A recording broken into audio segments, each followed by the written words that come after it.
All during August and also the last week in July, the lectionary passages in the gospel cycle are from John chapter 6. They're all about the bread of life and bread and nurture, material nurture for our bodies and also spiritual nurture for our spirits, for our souls.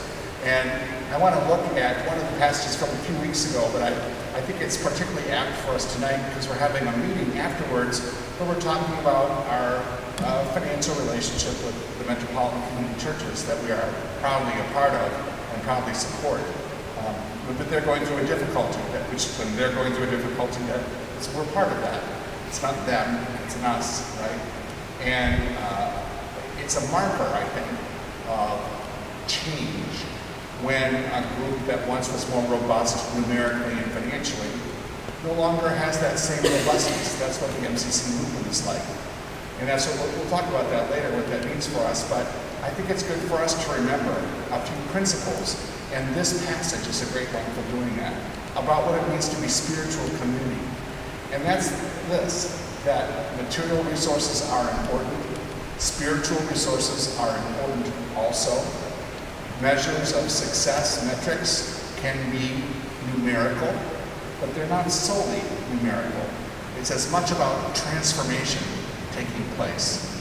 And in particular regard to MCC as a movement, even our own congregation that is smaller than it's been in its history, we don't measure the effectiveness or our future solely on the basis of the size of the congregation or the offerings that we have.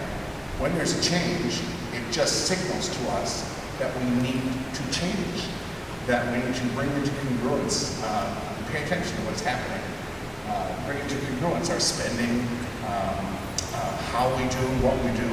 I don't think that it's judgment. I do think it's invitation to look at things differently. Jesus, in this passage, helps us look at things differently and helps us to consider, I think, what church really means at its heart. There's a material reality, there's a spiritual reality too.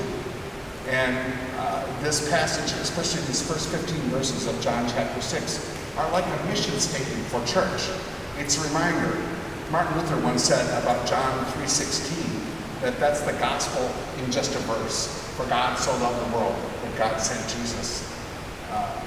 And I think that's true. But I think if there's the gospel in one story, it's this passage from John 6. Everything we need to know about spirituality, about community, about transformation is embedded in this story. So it's worth a look, even though it's familiar. Also, I've been reading, I just finished, some of you know I love literary fiction particularly, this new novel called Great Believers by Rebecca Mackay. And she chronicles in this novel, it's a front page review in the front page of the Times Book Review maybe a month ago, a group of friends who are in Chicago in the 1980s in particular, and their first experience of AIDS and AIDS activism. It tells a story that we often focus only on, when we tell gay history or AIDS history in New York or California. But she resurrects the story about people living in Chicago and their activism and how it changed them and changed the world. And I think at a time like this when we're looking at, well, what does it mean to be MCC? And not just as a local church, but as a movement. We can look back on our history as a source of inspiration. It's an asset that we have that can inspire us for our work in the present. So I'm going to reference that too.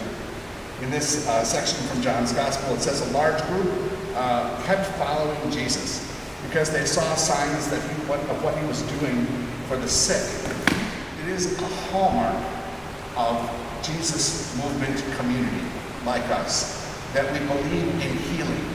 We believe in physical healing, we believe in spiritual healing. It doesn't always look like cure, but that doesn't mean there isn't healing. We invite spirit into our reality to remind us that we are our bodies and we are more than our bodies. There is a spirit that continues. Jesus talked about healing. It was one of the base principles for him. And as we think about MCC, healing, I think, is our gift to ourselves and to the broader church. Do we think that the church still needs healing in regard to how it sees lesbian, gay, bisexual, transgender, queer people and our allies? I don't think that we have achieved the revolution entirely. And we can see that even right here in liberal Massachusetts, where in just a few months we'll be voting on whether or not to rescind already granted civil rights for transgender people. And I say that to inspire us, to remind us to vote and to be active in that movement, but also because it reminds us that the work is not done. We still have a gift to bring, and that is that we name it, we say it. We're not solely open and affirming, though I like that phrasing too, it means something, but we are the people who say it. During AIDS, we were not the kind, gentle people who took care of the poor, sick, dying gay men. And I say this with gratitude for churches who did that, but who did not want to deal with us as live gay people, right? MCC, how are we different? We are the people. First of all, we're part of the we. We don't reach out. We are the people. And we are engaged in the healing. And we're proud to say the words, not just open and affirming, important as that is, but we say the words, gay, lesbian, bisexual, transgender, queer, all that spectrum. And we're also trying to do something different, create a space where we're all of that together with straight allies. How important is that? That's the MCC healing gift. That's what drew people to Jesus. It's what still we can bring. Now Jesus, when he sees the crowd of hungry people, reacts different ways in each of the four Gospels. Remember, John's Gospel is written a whole generation, maybe two, later than the others, certainly one full generation. He tells the same stories over, like a poet, I think, more than just a prophet. Jesus is both in the Gospel of John, so every story ever that's retold in John's Gospel has more than one meaning. It has an obvious material meaning. It also has a deeper, more imaginative, spiritual meaning too. So in this story, I love this. Jesus looks at this crowd, and his first question to the people who are the leaders with him, Philip and Andrew, is not, do you think that we should do something about this? It's not whether or not they should be involved in addressing the situation of actual hungry people. He doesn't refer it to a study or a commission to say, well, let's see if maybe 6 months or a year from now we can come to some understanding or analysis that will allow us to deploy resources to make a difference. Jesus begins by saying to the people who are there, where are we to buy bread for these people to eat? It's not whether, it's how. It's we're going to do this. He assumes from the beginning that people who are engaged in the healing work that he's talking about will also engage people who will see a need and address it. Not some future date, but now, here, now. So he says this to Philip and Andrew, and Philip, one of the leaders, has a very practical question. He says, taking inventory of their resources, we don't even have enough money to make a difference. 6 months' wages would not be enough to buy bread for each of them to get a little. Now, Jesus doesn't judge this impulse because it is important for us to look at our money. It's important for us to look at our assets. It's important for us to be practical, if you will. That's one of the things we're going to do tonight after the meeting, is look at money. It's not unspiritual. And Jesus doesn't say to Philip, oh, don't talk about that. Jesus says, all right, let's factor this in. This is what we're capable of doing materially. It's important. And we are also meeting a material need. That's important. He doesn't just say, send them away with thoughts and prayers. He says, we're going to feed them. But he does take into account what do their assets, what do their material assets have to say about this. And Andrew, who is Peter's brother, Andrew says to him, look, there's a young man here who has 5 barley loaves and 2 fish. But what are these among so many people? So he echoes Philip's consideration of what their material assets are, And then he says, well, actually we have a little bit. We do have this. And that one little phrase tells us some things. One, Andrew is looking at everybody there.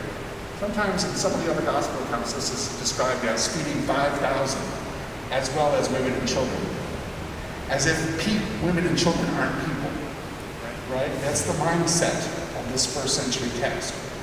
But Andrew is looking and he sees children as valued participants in the community. That's one insight about the Jesus movement shaking things up. And we too have to see children as valuable participants in the world and worthy of human rights, even though they're not yet adults. And then he says, this young man has 5 barley loaves and 2 fish. So he counts the resources. And we have a clue about who these Jesus people are. Barley loaves are what people who don't have a lot of money eat. It's not like we have 5 croissants, 5 baguettes. We've got barley loaves. And so that's just a little marker that who's around there is people who don't necessarily have means. That doesn't mean that they don't have a role to play in changing the circumstance that they are all involved in. It's a recognition that the we is all of us, not something one does to another. What are we doing together? And everyone is valued, whether they have money or not, or whether they are prestigious or not. So Jesus says to the people, okay, to them, make the people sit down, and I love this verse. Now there was a great deal of grass in the place. When I was a campus pastor in Berkeley, the students always loved this. They would say, see, they have grass, we can have it too. It's a small detail, but... and then it's where it tells us there's 5,000 in all. And here's the best part. Jesus took the loaves, and when he had given thanks, he distributed to them. Jesus took the bread, and when he had given thanks, he distributed to them. What does that sound like? That sounds like communion to me. It's not the story of the Last Supper, but for the early Christians, this was one of the stories that they told when they gathered. There are these whole set of stories about Jesus that are not the Last Supper. And sometimes I wonder what it would be like if when we gathered here each week, we didn't really tell that story, but we told a story about a lot of people coming together and giving thanks and then sharing what they had. And that's what Eucharist or communion means. The word Eucharist that we refer to, the Lord's Supper that we do every week here, part of our worship is here, giving thanks. That's what it actually literally means. So for the first century hearers, it was like Jesus had a communion service right there, with 5,000 people with no bulletins and no hymn books and no rubrics about who may take communion and who may not, who was worthy and who was not. Everybody was welcome. Everyone received 5,000 in all. And when Jesus took the loaves and when he had given thanks, he distributed them to those who were seated. Also the fish, not just a little bit, as much as they wanted. Jesus' assumption was that everyone deserves what they want. You don't have to convince other people that they're worthy of it. Jesus wanted them to have what they wanted. And then it goes on to say, and they were satisfied. A marker of Jesus-oriented, Jesus-directed, Jesus-centered spirituality is that we can anticipate fulfillment. Not just being full after a meal, but what does it mean to really be satisfied, to have peace, to be content? Our lives are not meant to be always only in longing and despair. Jesus modeled for them that when they pool what they have in spiritual community, and they suspend the usual ways of valuing some over others, there will be not only enough, but they will experience satisfaction. They'll be complete. And then this final piece, when they gathered the fragments of the 5 barley loaves, there were 12 baskets left over, because he said to them, gather up the fragments left over, so that nothing will be lost. This is not just a direction about food, it's poetry. gather up the fragments that are lost. So 12 baskets for them would, in their minds, for those who were of a Jewish background, that would be the 12 tribes of Israel. When they heard the word 12, that's what they thought of. It meant everybody we could think of that we know. Jesus said, everybody that we could think of that we know, that's what 12 means in this story, is here. But gather up the fragments so that no one's lost. He's not just talking about bread. He's talking about people. Nobody lost. Even the people that we don't think of first. Even the people that we might think of as different. No lost people when Jesus sets the table. Everybody's included. Everybody's important. Now I say this because this is what I think church is. It's the place where we come together, where we acknowledge the material reality that we find ourselves in, where we look at our assets, our finances, and also we open our hearts to spirit so that we can see what others cannot yet see. And that's the place that we proceed from. This is your imagination place to come every Sunday night. The rest of the week you will have people say, you can only do this, you can only do that. This is the place where we come together and say, actually, maybe we can do more than we ever hoped or imagined. That's what church is.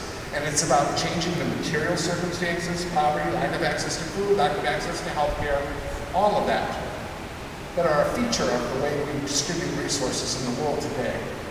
It's also about making a difference so that when people encounter us in addressing their material needs, our material needs, also their spirits are enlarged too, right? We are not just talking about what's before us. We see bread and we see cup. We see dreams and hopes and imagination and possibilities. That's one reason why we come to church and why we do it every week. I don't know about you, but I need to be reminded weekly about what I can't fathom rationally only. So that brings us to this book, The Great Believers, that chronicles the story that's our past historically in MCC, but very specifically a group of people who were engaged in HIV/AIDS activism in the 1980s, remember, when there was just AZT, and sometimes not even that. Before there was protease, when the trajectory of a person's life was from the time of diagnosis to the time of likely death, 9 months. So in just a few years, once AZT became a feature of treatment, it would change to 18 months for people all the way up to the mid-90s, when now people who have access to health care and medication can live much longer, indefinite lives. And I'm a testimony, I'm exhibit A of that, all right? Alan too, we both talked about that here. But this is a scene from an early protest. And I love these group scenes because I think that's what was also happening with Jesus gathering the 5,000. It was a big unruly crowd with dreams. They knew the world wasn't the way it was supposed to be. They didn't know what they were going to do next. It's a little bit like MCC right now. We know things aren't quite right, but we know what we're going to do next, but we're still here. And this is just a brief description of one of their protests in the 80s for access to medical care for people with HIV who did not have insurance, for example, right? So this is a protest there. Someone kept shouting, no violence. And then the character that I'm going to talk about is a guy named Yale Tishman, and he is HIV positive.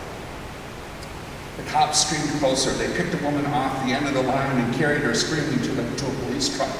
They came back for the man next to her and the man next to him. The police wore blue plastic gloves. One wore a paper face mask. There were cameras still, but the news crews had all moved to the side. The people dashing through the front lines with camcorders were protesters recording this for posterity. One stopped in front of Teddy. Say something, he called, and Teddy shouted, their gloves don't match their shoes. The crowd took it up, an old favorite. Your gloves don't match your shoes. You'll see it on the news. Your gloves don't match your shoes. You'll see it on the news. Can you remember that energy, that excitement? But because he didn't have that, he recognized it for what it was, a spike of bravery and adrenaline that might never be equaled in his remaining time on Earth. He unlinked his arm from Fiona's and He turned toward Asher, and he grabbed the back of Asher's head and kissed him. Whether Asher was just showing off for the camera, Yael didn't care. But Asher fully returned the kiss. His fingers in Yael's hair, his tongue on Yael's. Yael could taste the salt on his lips, felt Asher's thick stubble against his own smoother chin, even as the entire city fell away from around them. Do you love this moment?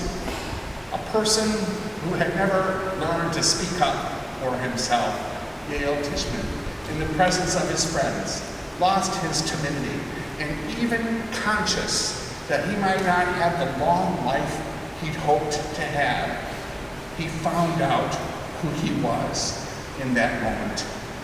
And that moment led to a kiss in the midst of death, life-affirming, body-touching, sacred bodies-touching kiss. That's why we do what we can when we can. That's why we gather in groups to register our protest against the status quo.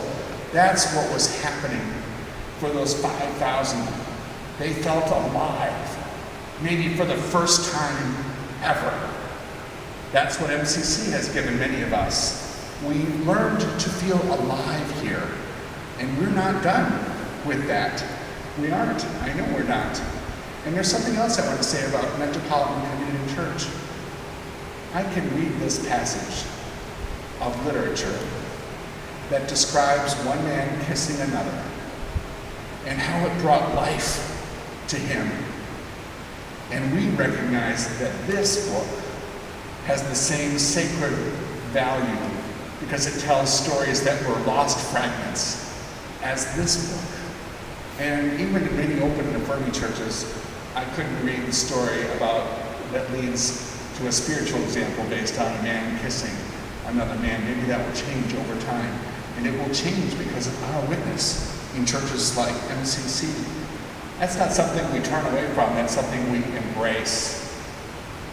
So, groups gathering to make a difference, even a small difference. I want to lift up two more for us today.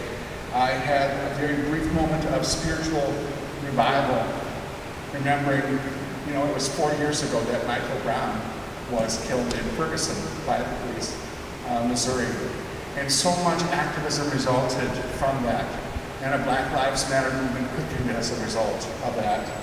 And I saw his mother on a news spot. Leslie McSpadden is her name. Leslie with a Z, McSpadden. You can look her up. Who announced that she is now a candidate for the city council in Ferguson, Missouri. And just seeing her standing there like that, what she said was, how can you watch your son's body in the sun, covered just by a tarp, for 4 hours, being ignored by the elected officials who were there to take care of us and not have a response? It took her some years. This is the phrase I love from the interview. I had to learn to walk again. That has credibility to me. She suffered. And when she said she had to learn to walk again, I know that's poetry. That's more than the material. It's about what it means to pick up in the face of adversity and say, I'm going to do what I can to make a difference. I might just have 5 barley loaves and 2 fishes, but I'm going to do what I can. So I lift up Leslie McSpadden as a heroine of faith for us today, as we remember the anniversary of Michael Brown. And then also, I want to close by referencing this. A year ago in Charlottesville, this weekend, there was a huge outpouring of white supremacists. And our own president was unwilling to condemn this at the time as an outpouring of racism. And there were also religious people and secular people standing up to this racism in Charlottesville and to this event. You'll see that there were events this weekend that are taking place to remember this right now. But Heather Heyer was the young woman who was killed by one of the white supremacists. He used his car as a weapon, ran her over, and she lost her life as a result. That was just a year ago, right now, this weekend. And at the eulogy that her mother gave a few days later, this is what Susan Rowe, Heather Heyer's mother, said. "They tried to kill my daughter to shut her up. Well, guess what? You just magnified her. I want this to spread. I didn't want her to die. This is just the beginning of Heather's legacy." You need to find in your heart that small part of accountability. You poke that finger at yourself like Heather would have done, and you make it happen. You take the extra step. You find a way to make a difference in the world. So remember in your heart, she went on, if you're not outraged, you're not paying attention. Find what's wrong. Don't ignore it. Don't look the other way. Look what I can do to make a difference.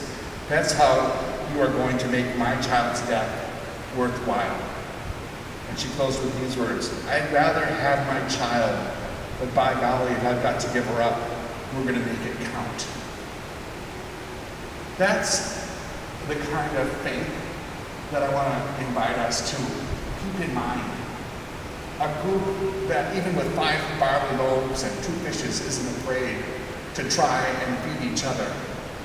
And their insight that there is no one who deserves to be lost. AIDS activists from the 80s who weren't afraid to stand up and say, your gloves don't match your shoes. You can see it on the news. Leslie McSpadden remembering her son Michael Brown, and Susan Rowe remembering her daughter Heather Heyer. This is the heart of what MCC is too. Let it be our prayer. Amen.